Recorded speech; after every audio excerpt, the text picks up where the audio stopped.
말씀 함께 보겠습니다. 사무엘상 우리 13장 13절에서 23절까지 오늘 블레셋 사람들하고요, 그 다음에 사울의 모습하고 좀 대비가 됩니다. 먼저 블레셋 사람들의 모습을 좀 볼까요? 16절, 블레셋 사람들은 믹마스에 진쳤는데요, 좀 자세히 설명하죠. 17절에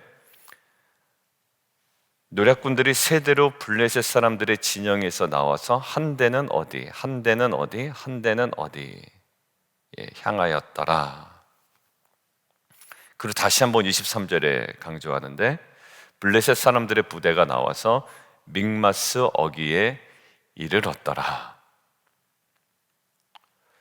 그리고 지금 전체적으로 이 블레셋 사람들에게 무엇이 있는지, 그들의 손에 무엇이 있는지 전체적으로 우리에게 이야기를 해주고 있는데, 그들에게는 칼이나 창이나 철기들이 그들에게는 존재하고 있다, 그것들을 소유하고 있다라고 지금 설명되고 있습니다. 자, 그런 반면 지금 사울과 그 백성들의 모습은 어떠냐 하면, 일단 숫자적으로 볼까요? 어제 우리가 묵상한 내용 중에 해변의 모래와 같은 수요가 굉장히 많았던 모습과는 달리 블레셋이 15절 한번 보겠습니다. 사울이 자기와 함께한 백성의 수를 세어보니 600명 가량이라. 거기 밑줄이나 동그라미를 쳐놓은, 저는 이제 사울과 이스라엘 백성의 초라한 모습은 검은색으로 해놓고 블레셋 사람들의 좀 약간 강성한 모습은 빨간색으로 표시를 해놨는데, 자, 그 다음에 19절을 보면 이스라엘 온 땅에 철공이 없었다라는 거예요. 철공이 없습니다. 자, 그리고 이 사람들에게는 그러면 어떻게 생활을 해나가냐면, 각기 보습이나 20절 삽이나 도끼나 괭이를 버리려면 농기구들이죠. 이것들을 벼린다라는 것은 굉장히 샤프하게 한다, 예리하게 만들려면 블레셋 사람들에게 가져가야 되는 형편입니다. 언제요? 21절 괭이나 삽이나 쇠스랑이나 도끼나 쇠채찍이 묻을 때에 본인 스스로도 못하는 거예요. 왜? 철공이 없으니까. 그래서 22절 싸우는 날에 사울과 요나단과 함께한 백성의 손에 뭐가 없다? 칼이나 창은 없습니다. 누구에만? 사울과 아들 요나단에게만 있습니다. 어찌 보면 어차피 싸움이 안 되는 싸움이에요. 이쪽에는 겨우 농기구들밖에 없는데 농기구들조차도 무디어지면 블레셋 사람들에게 가서 부탁을 해야 되는 상황입니다. 스스로 자급자족이 안 되는 거예요. 자력갱생이 안 되는 겁니다. 그런데 스스로 자급자족이 안 되고 무기조차도 자력갱생이 안 되는 이 모습이 사실 우리들의 모습이라고 생각이 되는 거예요. 세상은 화려하죠. 무기도 있습니다. 나름대로 더 강하게 할 수 있는 자원들도 많습니다. 그런데 지금 사울과 이스라엘 백성들의 모습은 굉장히 초라하기 그지없어요. 오직 사울과 아들 요나단에게만 있습니다. 이게 하나님께서 내리신 저주인가 라고 생각을 해보면 사실 그렇지가 않습니다. 이것은 기독교인들이 이 세상을 살아갈 때 불현듯 느끼는 어떠한 감정이나 어떤 상황, 자주 부딪히는 상황 중에 하나인 거예요. 초라한 모습을 우리가 직면하죠. 어디에 비교하면? 블레셋과 비교하면 그렇습니다. 블레셋과 비교해서 물론 더 강하신 분들도 있어요. 돈도 많고 능력도 많고 학벌도 좋으신 분들도 있지만, 사실 주님께서 우리에게 요구하신 삶을 정확하게 살아가는 삶이라면 사도 바울처럼 그 모든 것들을 똥으로 여기거든요. 배설물처럼 여긴단 말입니다. 그러니까 아무리 내가 많은 것들을 소유했다 할지라도 사실 우리가 세상 앞에 느끼는 감정은 어떠냐면 마치 이런 것과 비슷해요. 블레셋은 다 가지고 있단 말이에요. 근데 오히려 사울과 이 이스라엘 백성은 굉장히 제한적인 상황과 자원과 여러 가지 것들을 소유하고 있죠. 때로는 형편없는 모습. 애굽과 파라오의 질서 속에, 우리가 주일날 이야기 나눴습니다. 애굽과 파라오의 질서 속에 우리는 어떻습니까? 그 질서 속에서 한번 승부해 보려고 합니다. 세상의 질서 안에서, 애굽의 질서 안에서, 그리고 파라오의 질서 안에서. 근데 오히려 그때 느끼는 감정은 더 적나라하게 우리의 연약함만 계속 드러나는 거예요. 기껏 세보니까 600명밖에 안 되고, 기껏 찾아보니 철공은 아무것도 없고, 블레셋 사람들에게 도움을 받아야 되고, 뭐냐 도대체? 이게 언약 백성으로서의 자존심이 완전히 무너지는 삶의 하나의 모습이잖아요. 여러분들, 이게 저주스러운 모습일까라는 거예요. 사울이 뭘 잘못해서 어떤 이런 현실을 직면한 것인가? 근데 이 모습을 보고 마치 앞에 사울의 불순종이 있었기 때문에 사울이 순종했더라면 블레셋 사람들보다 더 강했을 텐데, 아니면 600명보다 더 많아서 압도적으로 그들을 눌렀을 텐데, 이런 생각을 하다가 신명기 7장이 생각이 나더라고요. 신명기 7장. 신명기 7장 한번 보겠습니다. 7절이죠. 우리 신명기 7장 7절 밑줄 좀 아주 심하게 쫙 좀 쳐놓으시면 좋겠습니다. 시작. 여호와께서 너희를 기뻐하시고 너희를 택하심은 너희가 다른 민족보다 수요가 많기 때문이 아니니라. 너희는 오히려 모든 민족 중에 가장 적으니라. 원래 그랬습니다. 원래. 그러니까 우리가 블레셋보다 지금 못한 게 하나님의 그 저주거나 속상해할 일이 아니라 하나님 어떻게 하셨다? 다 아셨다. 오히려 하나님께서 이스라엘 백성을 택하심의 이유가 뭐였다고요? 다른 민족들보다 수요가 많기 때문이 아니라 오히려 그 적다라는 요인이 하나님께서 선택한 이유 중에 하나라는 거예요. 그럼 왜 그러실까? 만약에 잘 나가는 자를 선택하셔서 뭔가 일을 행하시면 사람들의 시선은 어디로 갑니까? 잘남으로 갑니다. 교회에서도 돈이 많거나 그럴 만한 어떤 능력이 있는 사람이 일을 잘 해나가면 어디로 보통 가나요? 네, 그 사람의 잘남으로 갑니다. 그래서 보통 그러지 말아야 되는데도 불구하고 저 사람처럼 되고 싶다.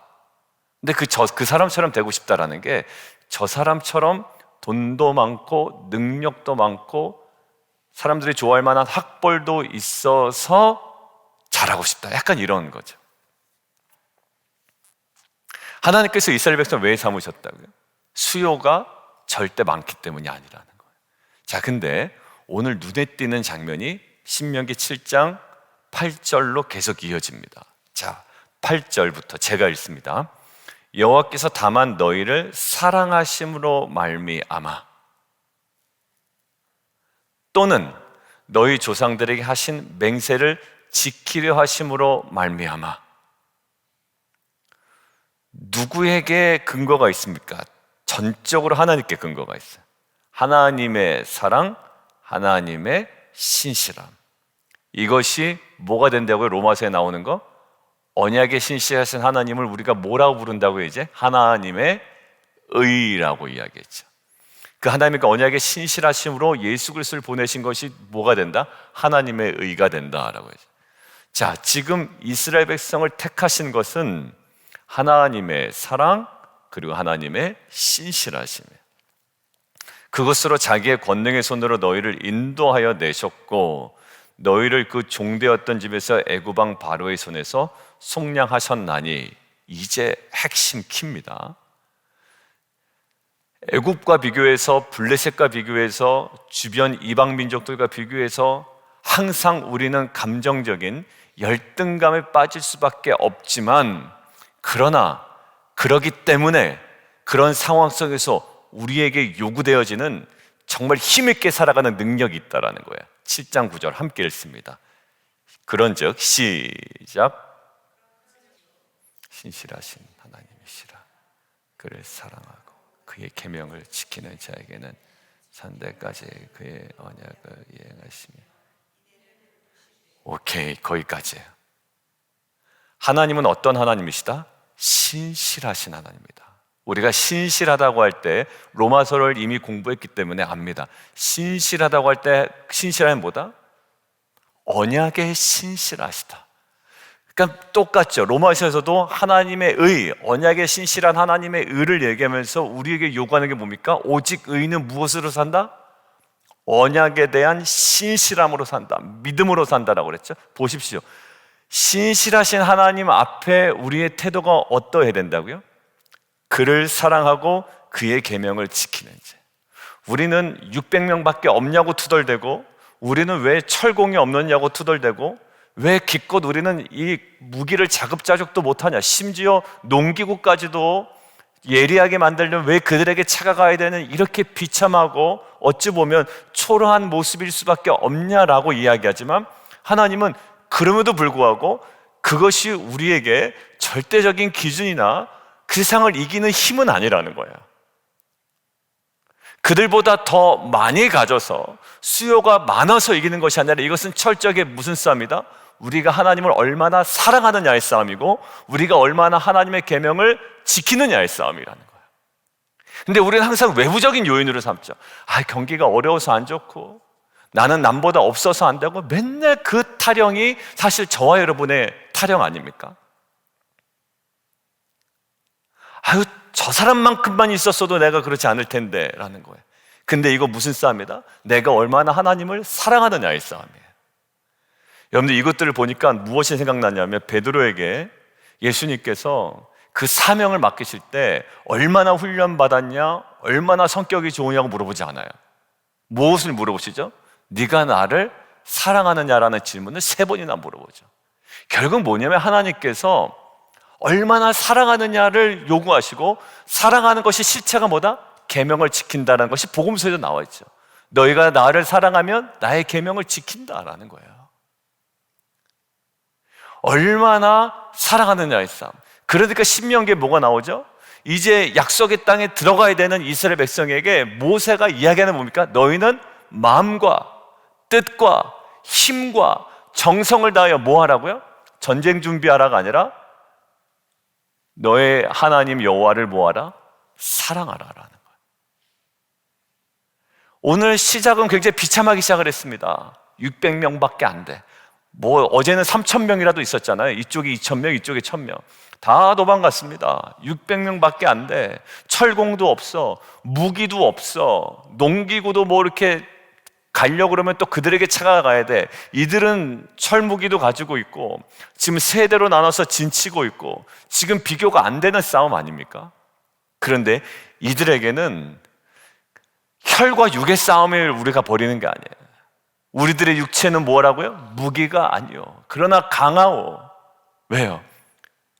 견고한 진을 파하는 강력이 뭡니까? 그것이 우리의 영적 싸움의 실체이기 때문이에요.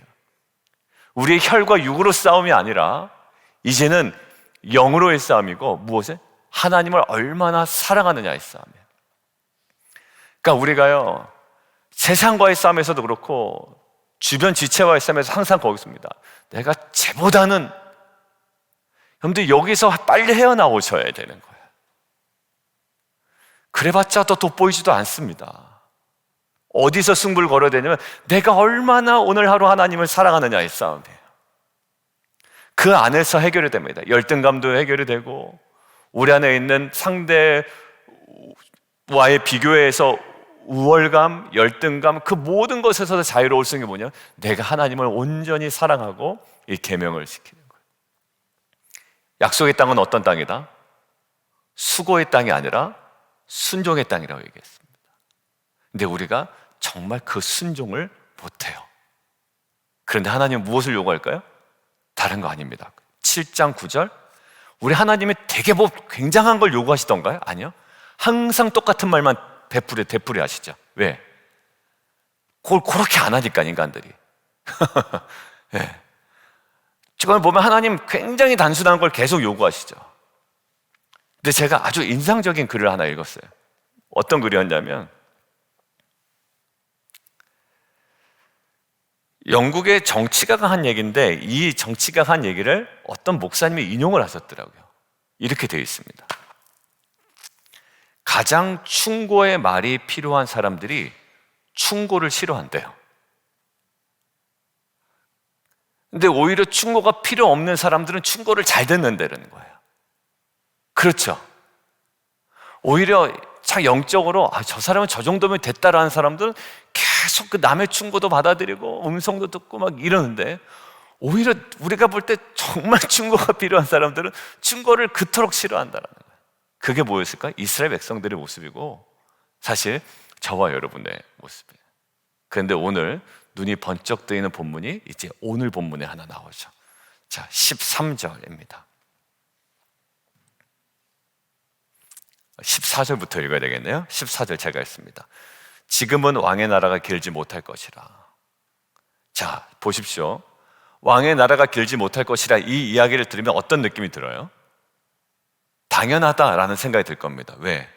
600명밖에 안 되고 철기, 철제 무기도 없고 그리고 철공도 없고 블레셋과는 비교가 안 되니 오래가지 못할 거야 라고 접근을 할 수가 있습니다. 그런데 지금 이 사무엘이 사울에게 이르는 왕의 나라가 길지 못할 것이라는 근거가 블레셋과 비교해서 무엇인가가 결핍되어 있기 때문에 그렇다는 얘기가 아니라 지금 어디에 집중하고 있죠? 자, 13절이에요. 왕의 하나님 여호와께서 왕에게 내리신 명령을 지키지 아니하였다. 블레셋보다 없어서가 문제가 아니라, 블레셋보다 약해서가 문제가 아니라, 지금 600명으로 백성이 줄어서가 문제가 아니라 뭐가 문제라고요? 왕에게 내리신 명령을 지키지 아니하였다. 14절 다시 한번 이야기하죠. 여호와께서 왕에게 명령하신 바를 왕이 지키지 아니하였으므로, 이것이 뭐가 된다? 이것이 원인이었어. 아니하였으므로, 때문에. 이건 뭘까요? 그게 원인이지 600명이 원인이 아니고 철공이 없는 것들이 원인이 아니고 블레셋보다 못한 것이 원인이 아니라는 거예요. 자, 우리 삶에 분명해졌습니다. 우리는 더 큰 능력, 더 큰 조직, 그 다음에 더 확실한 기적으로 뭔가 사역을 감당하면 사람들이 나를 매력적으로 볼 거다, 영향력이 있을 거다라고 생각합니다. 그게 어디의 유혹이었습니까? 에덴 동산의 유혹이었죠. 하나님처럼 될 거다라는 거예요. 그러면 사람들이 나를 되게 알아봐 주겠네, 정말 내가 믿음 있는 사람인 것처럼 느끼겠네 라는 거예요.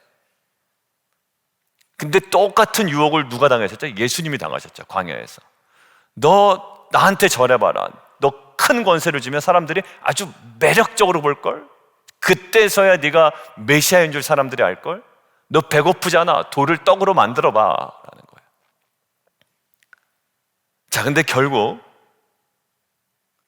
예수님께서 가신 길은 뭐냐면 블레셋처럼 돼야 되겠다, 블레셋만큼은 돼야 되겠다라는 게 아니라 딱 하나 집중하셨죠.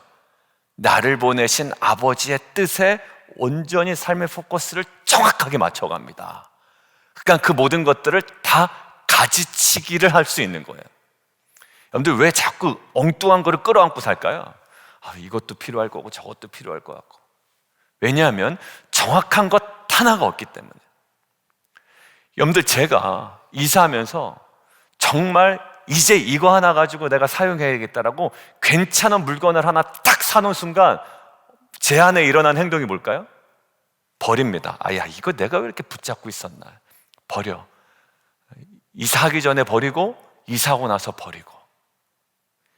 얼마나 쓰레기통을 자주 왔다 갔다 했는지 몰라, 이사하면서.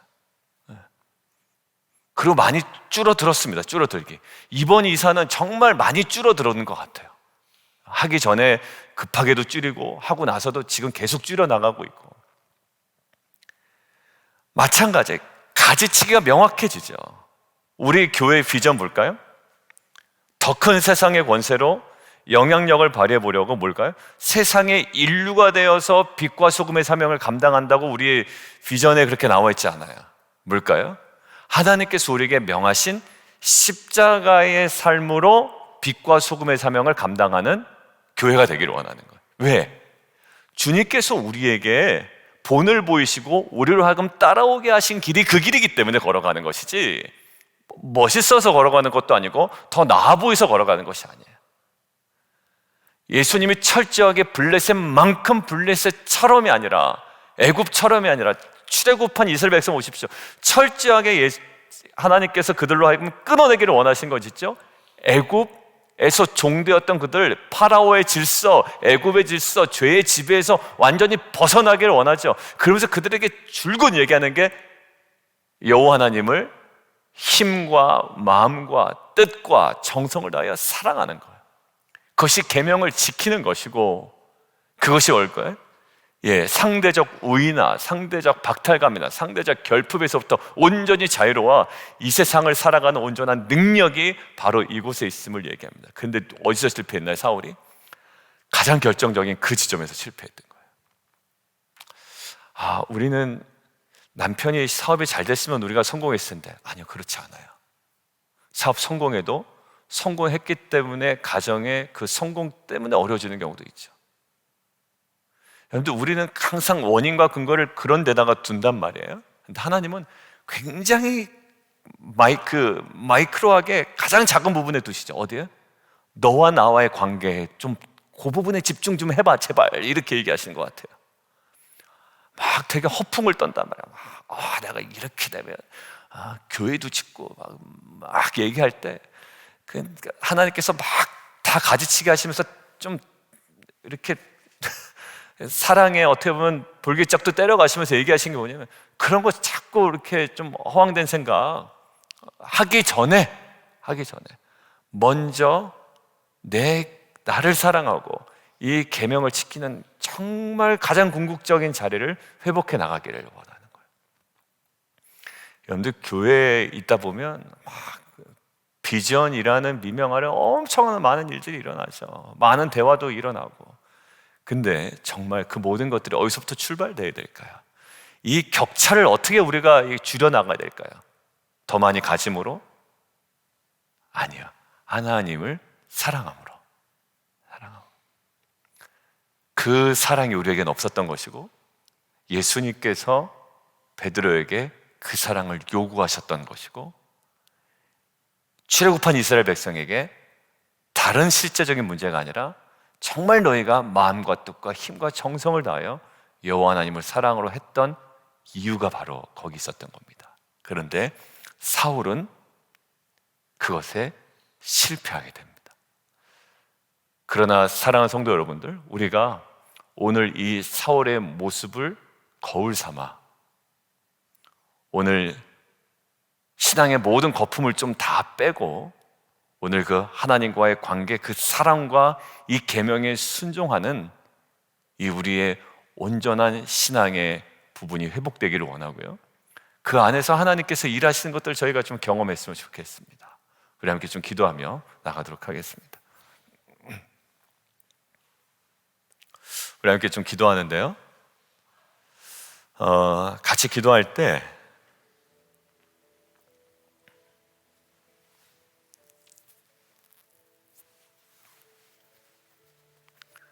철공이 없고 백성도 600명으로 줄어들었고 같이 있는, 그리고 뭐 하려면 항상 블레셋 사람들에 가서 부탁을 해야 되고, 백성의 손에는 칼이나 창이 없고 사울과 그의 아들 요나단에게만 있고,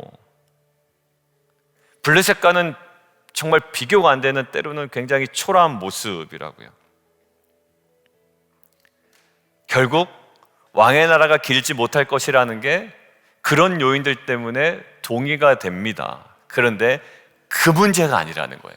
600명이 문제가 아니라, 철공이 없는 것이 문제가 아니라, 지금 결정적인 문제, 여호와께서 왕에게 내리신 명령을 지키지 아니하였다. 신명기 7장 7절부터 9절 우리가 봤죠? 그런즉 너는 알라, 내 하나님 여호와는 하나님이시요 신실하신 하나님이시라. 그를 사랑하고 그의 계명을 지키는 자에게는 언약을 이행하시며 인애를 베푸신다라는 거. 600명밖에 안 남아도 괜찮아요. 블레셋만큼 안 돼도 괜찮아요. 꼭 블레셋처럼 될 필요도 없어요. 이 성도의 특별함, 탁월함은 어디 있다고요?